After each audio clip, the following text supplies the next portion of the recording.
ভারতের 2 শতাধিক যাত্রী নিয়ে বিমান বিধ্বস্ত।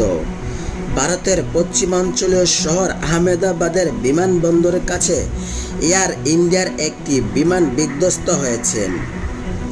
বৃহস্পতিবার দুপুর 1টা থেকে 2টার মধ্যে এই ঘটনা ঘটে।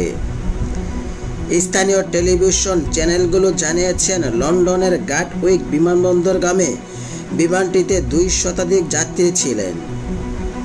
এএনআই এর প্রতিবেদন অনুসারে বিমানটিতে 232 জন যাত্রী এবং 10 জন ক্রু সদস্য ছিলেন। এনডিটিভি জানিয়েছেন, ঘটনাস্থল থেকে পাওয়া ছবিগুলোকে মাটি থেকে ধূসর ধোঁয়া কুণ্ডলী উঠতে দেখা যাচ্ছে, তবে তাৎক্ষণিকভাবে হতাহতের খবর পাওয়া যায়নি। প্রতিবেদনে বলা হয়, কমপক্ষে 1 ডজন অ্যাম্বুলেন্স ঘটনাস্থলে পৌঁছেছে। প্রত্যক্ষদর্শীরা জানিয়েছেন, তারা বিমানবন্দর এলাকা থেকে কিছু লোককে হাসপাতালে নিয়ে যেতে দেখেছেন। গুজরাট হাটের মুখ্যমন্ত্রী ভূপেন্দ্র প্যাটেল বলেছেন, কর্মকর্তাদের তাৎক্ষণিকভাবে উদ্ধার এবং ত্রাণ কার্যক্রম পরিচালনা করা এবং যুদ্ধকালীন ভিত্তিতে ব্যবস্থা করার নির্দেশ দেওয়া হয়েছে।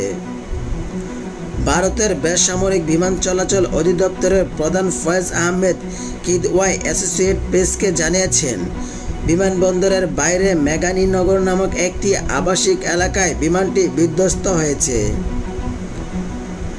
এক বিবৃতিতে এয়ার ইন্ডিয়ার চেয়ারম্যান নটরাজন চন্দ্রশেখর বলেছেন, গভীর দুঃখের সাথে আমি নিশ্চিত করেছি যে আহমেদাবাদ লন্ডন গাটউইক এই পরিচালিত এয়ার ইন্ডিয়ার ফ্লাইট 171 আজ একটি মর্মান্তিক দুর্ঘটনার শিকার হয়েছেন। তিনি বলেন, এই বিধ্বংসী ঘটনার ক্ষতিগ্রস্ত সকলের পরিবার এবং প্রিয়জনদের প্রতি আমাদের গভীর সমবেদনা।